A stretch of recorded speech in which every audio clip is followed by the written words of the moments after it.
तो फकीर आदमी है, झोला लेके चल पड़ेंगे जी। लेकिन पूरी दुनिया में आपने ऐसा कोई फकीर देखा है जो 1,40,000 का चश्मा लगाता हो, खुद घूमते हैं 12 करोड़ की मर्सिडीज में, मतलब भिक्षा मांगकर यहाँ पर फॉरेन टूर भी कर लिए और डिजिटल कैमरा भी खरीद लिया डिजिटल कैमरा के रिलीज होने से पहले। और नरेंद्र मोदी अपने आप को गरीब ही नहीं, बहुत गरीब परिवार का बताते हैं। मित्रों, मैं बचपन में रेल के डिब्बे में चाय बेचता था। वाह, क्या फकीरी है। वो भगवान है हमारे, हम उनकी पूजा करते हैं। सच तो ये है दोस्तों कि ये लोग हमारे हिंदू धर्म को ही तोड़ने मरोड़ने लग गए अपने नफरतखोर एजेंडा को फैलाने के लिए।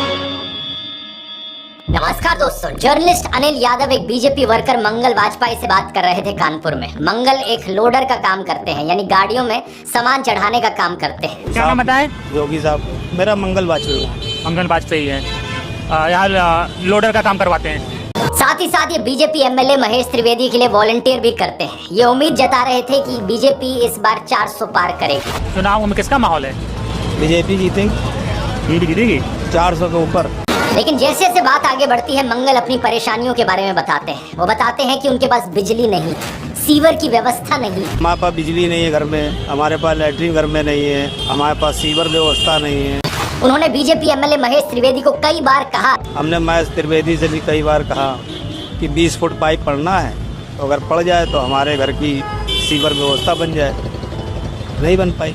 उन्हें कुछ भी नहीं मिला और ना ही उन्हें कुछ मिलने की उम्मीद है। त्याग तपस्या की मूर्ति है कि कुछ नहीं मिला, लेकिन उसके बावजूद कोई शिकायत नहीं है और ना कोई उम्मीद है मिलने की, और ना उम्मीद है मिलने की। लेकिन फिर भी वो खुद को भाजपा का भक्त कहते हैं। लेकिन ये तो कहा जाता है ना कि भूखे पेट ना होए भजन गोपाला।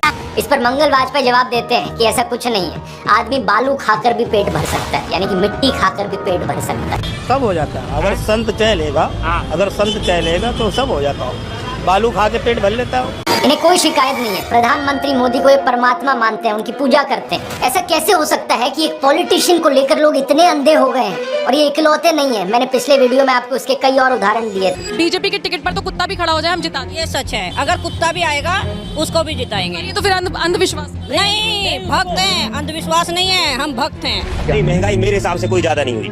अब मैं 10 साल से बनियान नहीं पहन रहा, ये देखो आप। वो भगवान है हमारे, हम उनकी पूजा करते हैं। ऐसा हुआ है इमोशनल मैनिपुलेशन और ब्रेन वॉशिंग की वजह से। एक बड़े स्केल पर देश में लोगों का ब्रेन वॉश किया गया है, और जो माफिया यहाँ पर ब्रेन वॉश कर रहा है का, वो 4 डिपार्टमेंट्स पर काम करता है। पहला डिपार्टमेंट लोगों में गर्व और अहंकार भरता है कि आप महान हो क्योंकि आप हिंदू धर्म में पैदा हुए। दूसरा डिपार्टमेंट आपको एहसास दिलाता है विक्टिमाइजेशन का, कि सदियों से, 1000 सालों से आपके पूर्वज विक्टिम बनकर रहे थे। तीसरा डिपार्टमेंट आपके अंदर डर भरता है कि आपको खतरा है उन लोगों से। और चौथा डिपार्टमेंट यहाँ नरेंद्र मोदी को मसीहा बनाता है कि सिर्फ नरेंद्र मोदी ही आपको बचा सकते हैं। नरेंद्र मोदी की कल्ट ऑफ पर्सनैलिटी, कैसे इनके इतने सारे फेलियर्स के बाद भी लोगों को इमोशनली मैनिपुलेट किया जाता है कि लोग इन्हें भगवान मान बैठे। आइए जानते हैं आज के इस वीडियो में।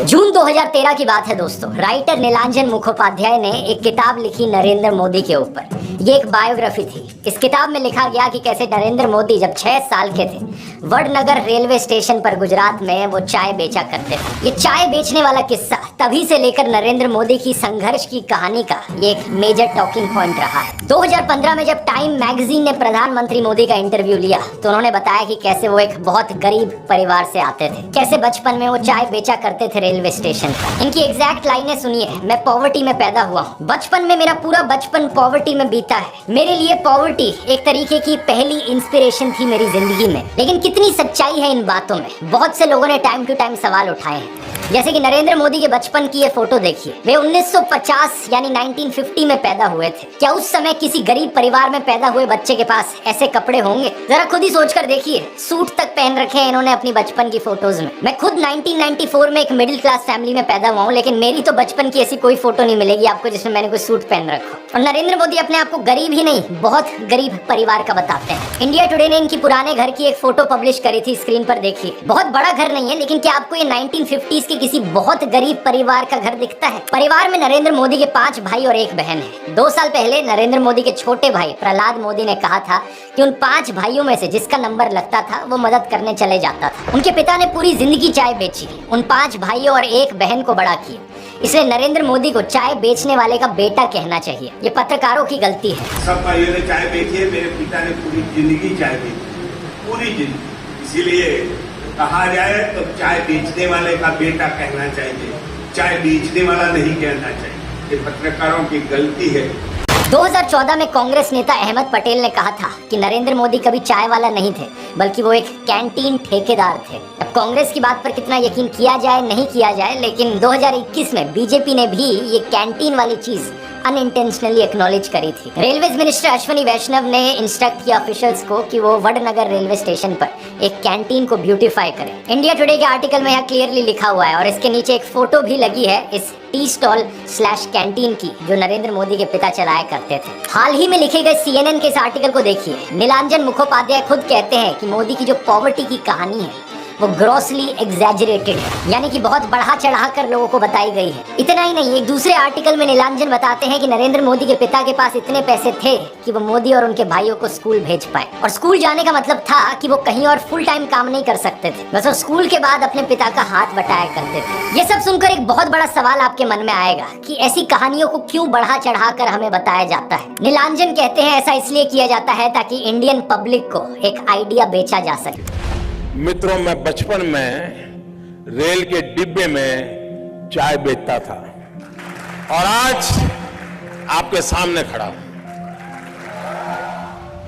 कोई भी इंसान अगर समझदारी से सोचे तो वो जानता है कि इस बात से फर्क नहीं पड़ता। एक अच्छा नेता गरीब परिवार से भी आ सकता है और अमीर खानदान से भी आ सकता है, और यही चीज कही जा सकती है एक बुरे नेता या डिक्टेटर के बारे में भी। उदाहरण के तौर पे बात करें, कंबोडिया का जो डिक्टेटर था पोल पॉट, वो एक अमीर खानदान से आता था, लेकिन इटालियन डिक्टेटर बेनिटो मुसोलिनी एक गरीब परिवार में पैदा हुआ था। उसके पिता एक ब्लैक स्मिथ थे और वो बड़े गर्व के साथ इन चीजों को प्राउडली एक्सप्रेस करता था कि कैसे वो जनता के बीच से निकल कर आया है। रशियन डिक्टेटर जोसेफ स्टालिन के पिता एक मोची थे, यानी जूते बनाने वाले, और माँ एक धोबिन थी। और दुनिया का सबसे जाना माना तानाशाह हिटलर भी एक गरीब परिवार में पैदा हुआ था, लेकिन गरीब परिवार में पैदा होने का मतलब ये नहीं कि उसने गरीबों के लिए काम किया था अपने करियर में। उल्टा जानते हो क्या, हिटलर चंदा धंधा का मॉडल चलाता था अपना खुद का। उसके समय में बहुत सी क्रॉनी कैपिटलिस्ट कंपनियों ने करोड़ों का प्रॉफिट कमाया। IG फार्बन, डॉयचे बैंक, BMW, कुछ गाड़ियों की कंपनीज जिनको आज आप जानते हैं और कुछ लोग इन गाड़ियों के पीछे बड़ा भागते हैं, पोर्शे, मर्सिडीज बेंज, फोल्क्सवैगन, इन सब कंपनियों ने चंदा डोनेट किया था हिटलर को अपने समय में। 2016 में BMW ने माफी भी मांगी थी इस चीज को। इस आर्टिकल को देखिए, रिग्रेट एक्सप्रेस किया था कि वो एक समय पर हिटलर को सपोर्ट किया करते थे। इंडिया की बात करें तो पिछले 10 सालों में प्रधानमंत्री मोदी के मित्र जैसे कि गौतम अडानी भरपूर तरीके से अमीर बनते रहे और देश के 80 करोड़ गरीब लोगों को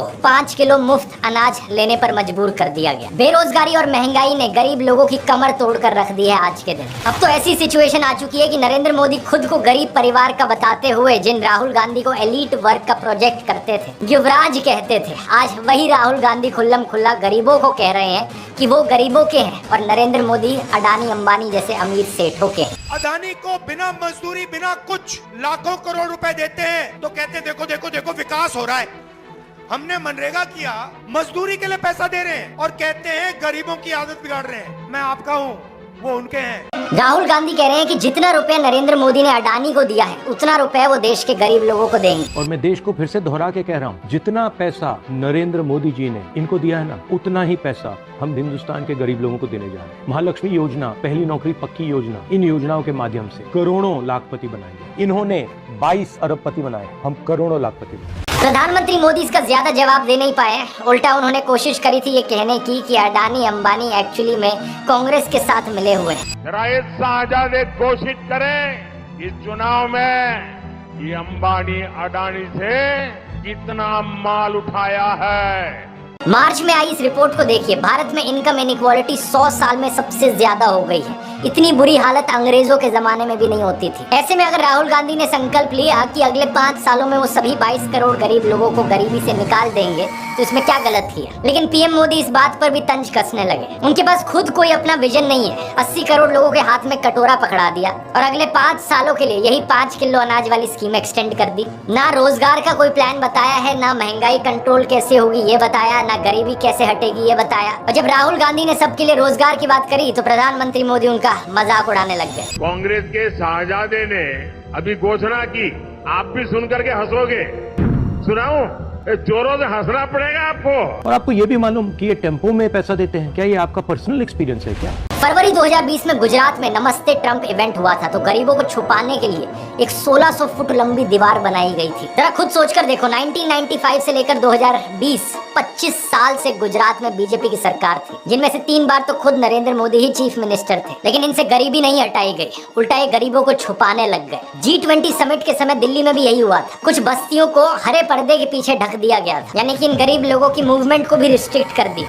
इसी के तहत ये पूरी दुकानें यहाँ से ढक दी गई हैं। जो थोड़ा झुग्गी टाइप घर थे उनको भी ढक दिया गया है यहाँ पर। सोचिए कि ये कितना डीह्यूमनाइजिंग है। कोई आपसे कहे कि तुम अच्छे नहीं लग रहे हो, तुम तो एक दाग धब्बा हो, वो गोरे सेठ आ रहे हैं हमारे देश में घूमने, तुम्हें एक पर्दे के पीछे छुपा दिया जाएगा। कैसा लगेगा आपको ये सुनकर? उन गरीबों की सोचो, उन्हें कैसा लगा होगा। सीधा कहते हैं कि यहाँ से जाओ, उस गरीब को तो भगा सकते हो, उस अमीर को भगा के देखो ना। तो इन सब चीजों के चलते नरेंद्र मोदी की जो गरीब परिवार वाली ब्रांडिंग थी, अब ये लगभग खत्म हो चुकी है। लेकिन उनके कल्ट ऑफ पर्सनैलिटी का ये केवल एक हिस्सा है। दूसरा हिस्सा यहाँ पर आता है उनके परिवार को लेकर। व्हाट्सएप पर और गोदी मीडिया के जरिए आपको बार बार बताया जाता है कि नरेंद्र मोदी इतने महान हैं क्योंकि उन्होंने देश के लिए अपने परिवार को छोड़ दिया, अपनी पत्नी को छोड़ दिया। देखो, वैसे ये एक पर्सनल मामला है, किसी पति पत्नी की आपस में ना बने ये कोई बड़ी चीज नहीं है, बहुत से लोगों के साथ ऐसा होता है। लेकिन यही लोग खुद इस पर्सनल बात को बीच में लाते हैं, इसे अचीवमेंट के तौर पर दिखाने के लिए। देश के लिए पत्नी को छोड़ दिया, कुछ सेंस है इस बात का? पूर्व प्रधानमंत्री लाल बहादुर शास्त्री जी ने तो अपनी पत्नी को नहीं छोड़ा, तो क्या वो देश के लिए काम नहीं कर पाए? महात्मा ज्योतिबा फूले की पत्नी सावित्रीबाई फूले के बारे में तो सब जानते हैं, क्या उन्होंने देश के लिए महान काम नहीं किया?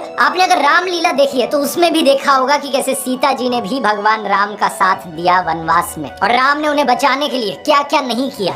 तो व्हाट्सएप यूनिवर्सिटी की एक ऐसी घटिया नारी विरोधी मानसिकता है जहां आप औरत को एक अड़चन की तरह देखते हो, जहां आप पत्नी को छोड़ देने को एक अचीवमेंट की तरह दिखाते हो। और केवल पत्नी ही नहीं बल्कि नरेंद्र मोदी के परिवार को लेकर भी व्हाट्सएप माफिया यही बात फैलाता है। अरे औरों की तो छोड़ो, नरेंद्र मोदी खुद इस बात को बार बार दोहराते रहते हैं, कहते हैं कि उन्होंने अपने परिवार को देश के लिए छोड़ दिया। मेरे देशवासियों, मैंने घर, परिवार, सब कुछ देश के लिए छोड़ा है। पंजाब केसरी अखबार ने तो उनकी चरण वंदना करते हुए उनकी तुलना भगवान बुद्ध और महावीर जैन से कर डाली। लेकिन इन लोगों से मैं पूछना चाहता हूँ, कभी भगवान बुद्ध ने अपना घर छोड़कर ऐसे बयान दिए क्या? सम्माननीय आदरणीय दीदी, आदरणीय दीदी, ओ दीदी।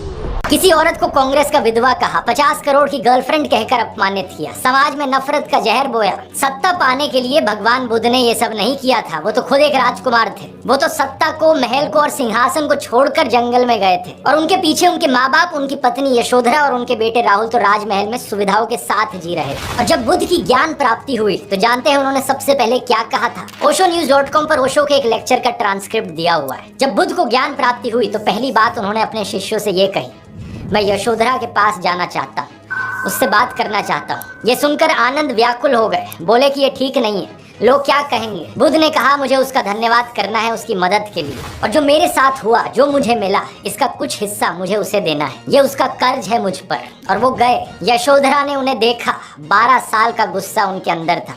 वो बोली, मुझसे कहकर तो जाते, क्या मैं तुम्हें रोकती?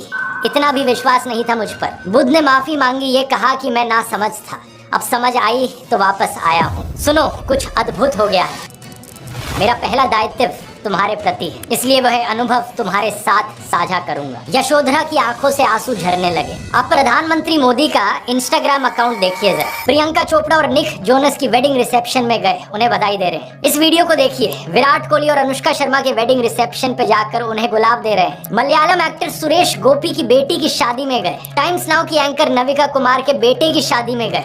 मुकेश अंबानी ने हॉस्पिटल खोला तो वहां बधाई देने पहुंच गए। इस न्यूज आर्टिकल को भी देखिए। नरेंद्र मोदी ने गौतम अडानी के बेटे करण की ग्रैंड एंगेजमेंट सेरेमनी को भी अटेंड किया। तो बॉलीवुड सेलिब्रिटीज और अमीर सेठों की शादियों में जाने के लिए बहुत समय है इनके पास। हालांकि इसमें कुछ गलत नहीं है, इनकी मर्जी अगर ये जाना चाहें तो। लेकिन सवाल यहाँ पर ये, क्या केवल अपने भाइयों और परिवार को ही छोड़ना पड़ता है क्या देश के लिए? एबीसी के इस आर्टिकल को देखिए। अवनी दास रिपोर्ट करती हैं कि अक्टूबर 2023 में मोदी परिवार उनके भतीजे की शादी के लिए इकट्ठा हो रहा था, लेकिन एक इंसान वहां से गायब थे, नरेंद्र मोदी। आपने फोटोज और वीडियोस में जरूर देखा होगा कि प्रधानमंत्री मोदी अपनी माता जी से मिलने जाया करते थे, जो कि अच्छी बात है। लेकिन कभी आपने नोटिस किया कि केवल वहां 3 लोग होते थे इस मुलाकात में? प्रधानमंत्री मोदी, उनकी माता जी और कैमरामैन। कभी कभार मुलाकात में 2-3 और लोग होते थे, लेकिन वो हमेशा और कैमरामैन ही होते थे। 3 साल पहले बीबीसी कॉरेस्पॉन्डेंट तेजस वैद्या ने प्रधानमंत्री मोदी के भाई प्रहलाद मोदी से बात करी और सुनिए उनका क्या कहना था। तेरे परिवार ने दूर रखवानी सूचना आपवामां आवे। इस बात को लेकर स्पष्ट निर्देश होता है कि परिवार के बाकी सदस्य दूर ही रहे। प्रधानमंत्री मोदी की भतीजी सोनल मोदी ने भी यही बताया कि उनको मना किया गया है। उनसे पूछा गया कि शपथ ग्रहण समारोह में बहुत से लोगों को निमंत्रित किया गया, लेकिन उन्हें क्यों नहीं बुलाया गया। तो सुनिए उन्होंने क्या कहा था। नरेंद्र मोदी जी ने प्रधानमंत्री का शपथ ली थी, तब देश में से कई लोग गए थे, तब आपको न्योता मिला था या आपको जाने की इच्छा हुई थी? इच्छा तो सबको होती है, पर अफसोस है कि हमें इनविटेशन नहीं दिया गया। G20 की थीम रखी गई थी वसुदेव कुटुंबकम, यानी पूरी दुनिया एक परिवार है, लेकिन खुद के परिवार को, खुद के भाई बहनों को अपने से दूर रखा जाता है इस तरीके से। आखिर क्या कारण है? भगवान राम तो अपने परिवार के साथ रहते थे।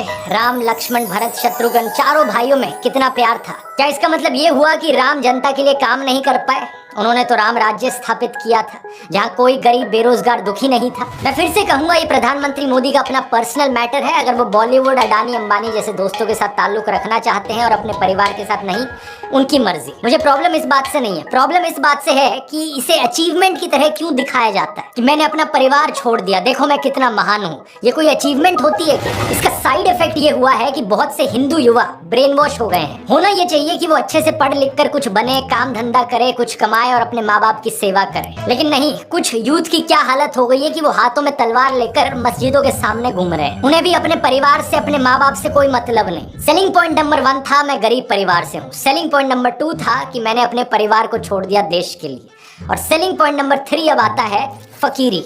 नरेंद्र मोदी अक्सर कहते हैं कि उन्होंने भिक्षा मांगकर गुजारा किया। कभी कहते हैं कि 35 साल के लिए, कभी कहते हैं 40 साल के। करीब 40 साल मैंने भिक्षा मांग करके खाया है। मैं 35 साल तक भिक्षा मांग करके खाया था। चलो इतनी तो बोलने में गलती हो सकती है, 35 साल हो, 40 साल हो, लोग अक्सर भूल जाते हैं। लेकिन सवाल ये कि वो एमएलए पहली बार बने 2002 में, तब उनकी उम्र होगी 52 इयर्स। लेकिन उससे पहले 90s में ही पता नहीं कैसे उन्होंने फॉरेन टूर्स कर लिए। ये फोटोज देखो उनकी, आईफिल टावर के सामने पेरिस में, व्हाइट हाउस के सामने अमेरिका में, हॉलीवुड के सामने, लंदन गए, वो मलेशिया गए। क्या 40 साल भिक्षा मांगकर इतने पैसे कमाए जा सकते हैं कि फॉरेन के टूर्स कर ले 90s में? और साथ ही साथ इसी बीच में नरेंद्र मोदी ने बीए और एमए की 2 डिग्रीज भी कर ली एलिजिडली। ये कैसे हो गया? आप ही बताओ दोस्तों। साल 1990 में डायकाम मॉडल 1 रिलीज हुआ था, जो कि यूएस में लॉन्च होने वाला दुनिया का पहला कमर्शियली अवेलेबल डिजिटल कैमरा था। लेकिन प्रधानमंत्री मोदी अपने इंटरव्यू में बताते हैं कि उन्होंने पहली बार डिजिटल कैमरा 1987 या 1988 में यूज किया था। मैंने पहली बार डिजिटल कैमरा का उपयोग किया था 87-88 में शायद। मतलब भिक्षा मांगकर यहाँ पर फॉरेन टूर भी कर लिए और डिजिटल कैमरा भी खरीद लिया डिजिटल कैमरा के रिलीज होने से पहले। वाह क्या फकीरी है। वाह मोदी जी, वाह वाह। अपनी कलम को गिरवी रख चुका एक गीतकार कहता है कि फकीरी है आपके स्वभाव में, एक फकीरी है आपके स्वभाव में। कभी नरेंद्र मोदी खुद ही कहते हैं कि हम तो फकीर आदमी हैं, झोला उठाकर चल पड़ेंगे। अरे हम तो फकीर आदमी हैं, झोला लेके चल पड़ेंगे जी। लेकिन पूरी दुनिया में आपने ऐसा कोई फकीर देखा है जो 1,40,000 का चश्मा लगाता हो, अपनी बूढ़ी माँ को नोटबंदी के लिए लाइन में खड़ा कर दिया और खुद घूमते हैं 12 करोड़ की मर्सिडीज में? एक तरफ तो शास्त्री जी जैसे प्रधानमंत्री देखे हैं देश में, बताया जाता है कि उनके पास सिर्फ 2 धोती और 2 कुर्ते हुआ करते थे। कुर्ता फटकर इस्तेमाल करने लायक ना रहे तो उसे भी रुमाल बना लेते थे लाल बहादुर शास्त्री जी। लेकिन प्रधानमंत्री मोदी की यूएस विजिट की इन फोटोज को देखिए, एक दिन में 4 बार कपड़े बदलते हैं। द प्रिंट में लिखे गए इस आर्टिकल को देखिए, उत्तराखंड और हिमाचल जाते हुए प्रधानमंत्री मोदी ने 8 घंटे में 4 बार कपड़े बदले। इस टाइम्स ऑफ इंडिया के आर्टिकल को देखिए, प्रधानमंत्री मोदी गंगा आरती करने गए तब भी कपड़े बदलते जा रहे हैं। हुबली टाइम्स वालों ने तो इनकी फैंसी ड्रेस का एक पूरा कोलाज बना दिया। इंडिया टुडे ने भी इनकी 22 हेड गियर्स की कलेक्शन दिखाई है इस आर्टिकल में। और इस इंडियन एक्सप्रेस के कोलाज को भी देखिए। अगर ये फकीरी वाली बात भी नहीं बैठती लोगों में, तो इस सब के बाद अगला हथियार आता है कि इनको भगवान का अवतार ही बना दो। ये एक बार नहीं, 2 बार नहीं, बल्कि कितनी बार कितने नेताओं ने बार बार प्रधानमंत्री मोदी को भगवान से कंपेयर किया है। और मोदी जी भारत के भगवान का वरदान बन के आए हैं। भगवान नहीं, मनुष्य के रूप में नरेंद्र मोदी जी के रूप में अवतार लिया। हमारे माननीय प्रधानमंत्री जो खुद भगवान स्वरूप है, मोदी जी के रूप में श्री रामचंद्र ने जन्म लिया है। मोदी जी है ना, साक्षात भगवान महाकाल जी का अवतार है। मोदी राम और अमित शाह कृष्ण। भाई कुछ लोग तो मंदिर भी बनाने लग गए। पुणे में एक बीजेपी वर्कर ने नरेंद्र मोदी के लिए मंदिर बना दिया, गुजरात में इनका एक मंदिर बना, तमिलनाडु में इनके लिए एक मंदिर बना। क्या मजाक चल रहा है। ये इकलौते नेता नहीं है जिन्हें भगवान से कंपेयर किया जाता है। एक समय पर एडोल्फ हिटलर को भी जीसस से कंपेयर किया जाता था। राजनीति में हिटलर की एंट्री की तुलना की जाती थी जीसस के रेजरेक्शन से। लेकिन उस समय ये सवाल उठा कि ये बात जमेगी कैसे। जीसस तो शांति की मूर्त थे, सूली पर भी चढ़ाया गया उन्हें, तब भी उनके दिल में कोई नफरत नहीं थी। बोले कि हे भगवान उन्हें माफ करना। जबकि हिटलर तो नफरत का सौदागर था, तो कैसे जीसस का इस्तेमाल किया जाए नफरत फैलाने के लिए और हिटलर को उससे भी कंपेयर किया जाए। इसके लिए हिटलर और नाजी लोगों ने बाइबल को ही बदल डाला। मजाक नहीं कर रहा, ओल्ड टेस्टामेंट जो थी बाइबल की उसे ही हटा दिया गया उनके समय। जीसस को इस तरीके से चित्रित किया गया कि वो ऐसा लगे कि वो यहूदियों के खिलाफ लड़ने वाले एक फाइटर हो। सिमिलरली बीजेपी के लोग बार बार नरेंद्र मोदी को भगवान का अवतार करके पुकारते हैं। लेकिन यहाँ भी दिक्कत वही आ जाती है कि नरेंद्र मोदी तो नफरत फैलाते हैं, लेकिन श्री राम की सूरत में दिखती है विनम्रता, सौम्यता, करुणा। राजा रवि वर्मा की इस आइकॉनिक पेंटिंग को देखिए, राम दरबार, जो कि हमारे देश के करोड़ों घरों में लगी हुई है। इस प्रॉब्लम का समाधान ढूंढने के लिए इनके लोगों ने राम की सूरत बदलनी शुरू कर दी। पिछले कुछ सालों में आपने देखा होगा ये एंग्री हनुमान और एंग्री राम की आइकॉनोग्राफी गाड़ियों के पीछे इसे लगाया जाता है, ये दर्शाने के लिए कि ये है असली में भगवान राम। चरित्र ही बदल दो भगवान का। रामायण में मुसलमानों का कोई जिक्र नहीं है, लेकिन इन लोगों ने रामायण को भी तोड़ मरोड़ दिया अपने नफरतखोर एजेंडा के लिए। 2016 में एक बीजेपी एमपी ने कहा कि मुसलमान तो रावण के डिसेंडेंट्स हैं। व्हाट्सएप माफिया वालों ने हमारे हिंदू स्क्रिप्चर्स में एक झूठा कोट इंसर्ट कर दिया, धर्म हिंसा तथैव च। जो चीज किसी वेद पुराण में नहीं थी, किसी रामायण महाभारत में नहीं थी, इन्होंने जबरदस्ती अपना नफरतखोर एजेंडा बीच में घुसा दिया। धर्म हिंसा तथैव च, आपको जान करके आनंद होगा कि ये किसी भी ग्रंथ में कहीं पर भी नहीं लिखा हुआ है। और इससे आपके रोंगटे भी खड़े हो जाने चाहिए कि ये कौन सी सेंट्रलाइज्ड कॉन्स्पिरेसी यूनिट है जो इतनी बड़ी बड़ी साजिशें करती है कि जो बात धर्म ग्रंथ में लिखी भी नहीं हुई है उसको संस्कृत में लिख करके उसको चारों तरफ व्हाट्सएप से और दूसरे जरियों से फैला देती है। सच तो ये है दोस्तों कि ये लोग हमारे हिंदू धर्म को ही तोड़ने मरोड़ने लग गए अपने नफरतखोर एजेंडा को फैलाने के लिए। लेकिन अब बहुत से हिंदुओं को इनका एजेंडा समझ में आ गया है। इस तरीके का हमारे धर्म के साथ खिलवाड़ करना लोगों को अच्छा नहीं लग रहा है, इसलिए ये कार्ड भी अब फेल होता जा रहा है। तो इन बीजेपी वालों ने क्या सोचा कि अवतार से एक लेवल नीचे इन्हें सर्वगुण संपन्न शक्तिमान दिखाया जाए। वाह क्या सीन है, वाह क्या सीन है। लेकिन किसी को यहाँ शक्तिमान बनाने का सबसे आसान तरीका है कि दूसरी साइड वाले की इमेज नीचे गिराओ। इसलिए इनके आईटी सेल ने राहुल गांधी को पप्पू बना दिया। व्हाट्सएप पर इनकी आधी अधूरी क्लिप्स तोड़ मरोड़ के दिखाई जाने लगी कि जैसे राहुल गांधी में तो कोई समझ ही नहीं है, वो तो बिल्कुल बेवकूफ इंसान है। लेकिन सच्चाई ये है कि पिछले 10 साल में पीएम मोदी ने एक भी प्रेस कॉन्फ्रेंस नहीं करी, कोई अनस्क्रिप्टेड इंटरव्यू नहीं किया, जबकि राहुल गांधी ने दिल्ली यूनिवर्सिटी से लेकर हार्वर्ड यूनिवर्सिटी तक लेक्चर दिए हैं। लोगों से ढेर सारी हर साल 2 साल अनस्क्रिप्टेड इंटरैक्शंस की हैं। ये बात सही है कि उनकी कुछ फनी क्लिप्स जरूर हैं जहां उनके मुंह से कुछ उलट पुलट निकल गया। This morning I got up at night. लेकिन ऐसी क्लिप्स तो नरेंद्र मोदी की भी बहुत है। तीसरा कहा था विमेन डेवलपमेंट की मैंने बात कही थी, मैं कब क्या ये? नरेंद्र मोदी वही है जो नाले से निकलने वाली गैस से चाय बनाने की बात करते हैं। कहते हैं कि पसीने से मुंह पोंछ लेता था तो ग्लो आ जाती थी। कभी ये क्लाइमेट चेंज को डिनाई करते हैं कि गर्मी नहीं बढ़ रही बल्कि हमारी गर्मी सहने की शक्ति कम हो रही है, तो कभी ये बादलों से रेडार का सिग्नल रोकने की बात करते हैं। लेकिन मैंने कहा इतने क्लाउड है, बारिश हो रही है, तो एक बेनिफिट है कि हम राडार से बच सकते हैं। एक तो जानते नहीं है, ऊपर से अहंकार इतना कि अपने अज्ञान का भी एहसास नहीं। एक दफा मोदी दूसरे देश में गए थे, वहां भारत का राष्ट्रीय गान चल रहा था और ये बीच में ही चलने लगे। ऐसी गलती किसी से भी हो सकती है, लेकिन बात मैं यहाँ पर ये बताना चाह रहा हूँ कि प्रधानमंत्री मोदी की भी फनी क्लिप्स बहुत सारी हैं। दूसरों को पप्पू बोलने से पहले अपनी क्लिप्स पर नजर डाल लो। पप्पू को हारने का डर लग रहा है, पप्पू को नहीं बनाएंगे। और अभी तो एक बहुत बेहतरीन मौका मिला है। हमारे फॉर्मर सुप्रीम कोर्ट के जजेस ने राहुल गांधी और नरेंद्र मोदी दोनों को एक 1-on-1 डिबेट के लिए इनवाइट किया है। राहुल गांधी तो इस इनविटेशन को ऑलरेडी एक्सेप्ट कर चुके हैं, लेकिन नरेंद्र मोदी अभी भी चुप है। अगर ऐसा होता है तो जनता के लिए भी एक बड़ा सीधा मौका होगा देखने का कि नरेंद्र मोदी और राहुल गांधी में से कौन ज्यादा समझदार है, कौन ज्यादा इंटेलिजेंट है और कौन ज्यादा केपेबल लीडर है देश के लिए। लेकिन नरेंद्र मोदी अगर इस डिबेट से भागते हैं और जवाब ही नहीं देते तो समझ जाना कौन यहाँ पर बेहतर है। इस कल्ट ऑफ पर्सनैलिटी में प्रधानमंत्री मोदी का सबसे बड़ा कार्ड है सब जगह फोटो चिपकाओ। बचपन में मैं सोचता था कि ये कोका कोला जैसी ड्रिंक्स की एड्स क्यों आती हैं टीवी पर, हर कोई तो जानता है कि कोका कोला क्या है। बाद में मुझे समझ आया कि out of site is out of mind, यानी नजर से बाहर तो दिमाग से बाहर। और इसकी उल्टी एक टैक्टिक है, जितना नजर में रहोगे उतना लोगों के दिमाग में घुसोगे।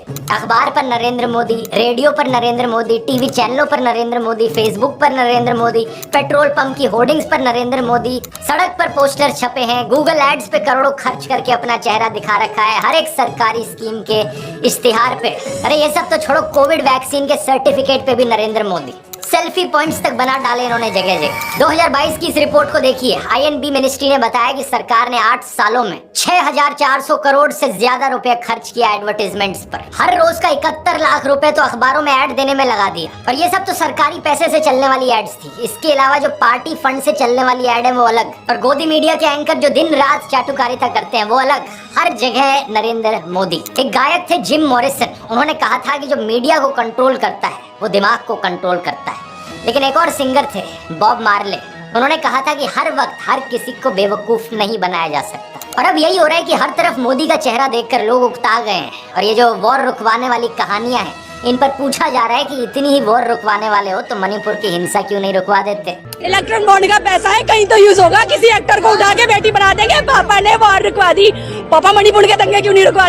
लोग पूछ रहे हैं कि भारत में सब चंगा सी है तो 2022 में सब रिकॉर्ड तोड़ते हुए 2.25 लाख लोगों ने भारतीय नागरिकता क्यों छोड़ दी। इस मोदी मैजिक के खत्म होने का सबसे बड़ा सबूत यही है कि बीजेपी को दूसरी पार्टियों के उन नेताओं को अपनी पार्टी में लाना पड़ रहा है जिन पर भ्रष्टाचार के एक से बढ़कर एक आरोप लगे। अगर मोदी मैजिक अब सही में बचा होता तो मोदी के नाम से ही चुनाव जीता जा सकता था। इन बाहर के नेताओं को लाने की जरूरत नहीं थी अपनी पार्टी में। ये झूठ, डर और नफरत फैलाने की जरूरत नहीं थी। इस वीडियो में तो मैंने आपको नरेंद्र मोदी का वो चेहरा दिखाया है जो व्हाट्सएप माफिया आपको दिखाता रहता है। अगले वीडियो में मैं आपको दिखाऊंगा उनका असली चेहरा, उनके माइंड में क्या क्या चलता रहता है। इसी तरीके से लगे रहो। हमें देश के लोकतंत्र को बचाना है, देश के संविधान को बचाना है। वोट करने जरूर जाना और अपने आसपास के 10 लोगों को कन्विंस करना वोट करने के लिए। वोट करना इस नफरत और झूठ के खिलाफ।